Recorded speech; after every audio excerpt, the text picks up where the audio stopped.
Hello and welcome back to This Week in Gaming. So the first topic I want to cover is that Activision used DMCA to silence journalists. The Digital Millennium Copyright Act, also known as DMCA, is supposed to be a way for owners of a piece of intellectual property to enforce their legal rights. When someone uses content, be it video game footage or a hit pop song, copyright holders can stop YouTubers and Twitch streamers from making money off that content without their consent. This process is fast and fluid, requiring very little input from the copyright holders before the content is removed from the internet.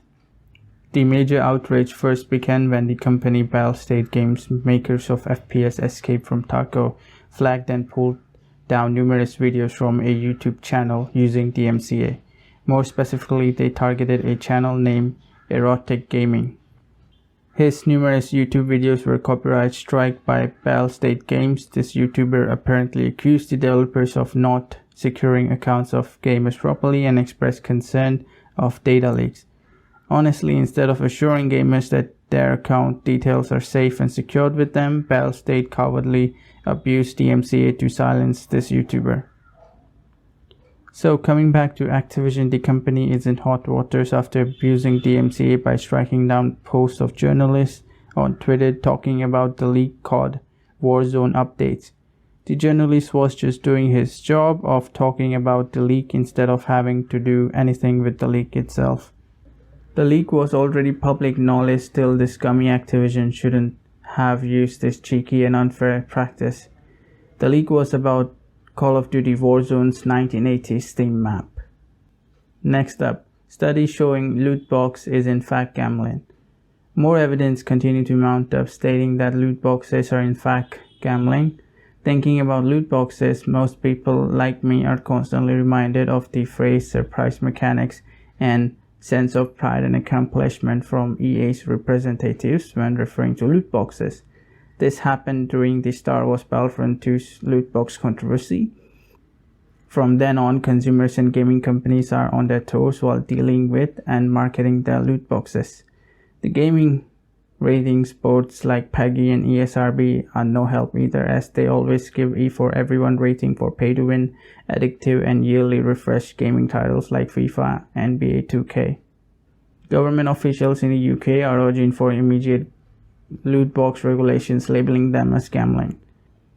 The latest research comes from an organization named Gamble Aware, who partnered with the University of Plymouth and University of Wolverhampton to study the effects of loot boxes on gamers. It is a 50-page report, but BBC article summarizes it. According to the research, large number of children are opening loot boxes, and that the loot boxes are structurally and psychologically akin to gambling.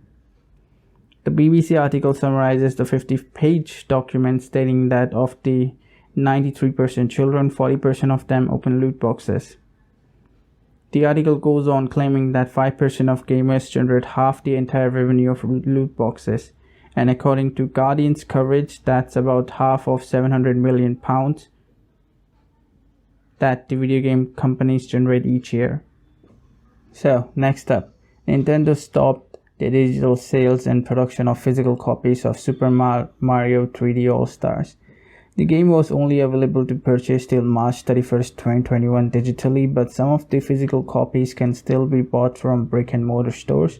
However, no further production of physical copies will take place. That is extremely sad when game preservation is concerned. As a result, scalpers are taking their business to eBay for selling these physical copies for hundreds if not thousands of dollars.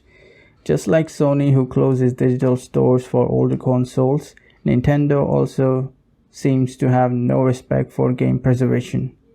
That's it for today. Thank you for watching.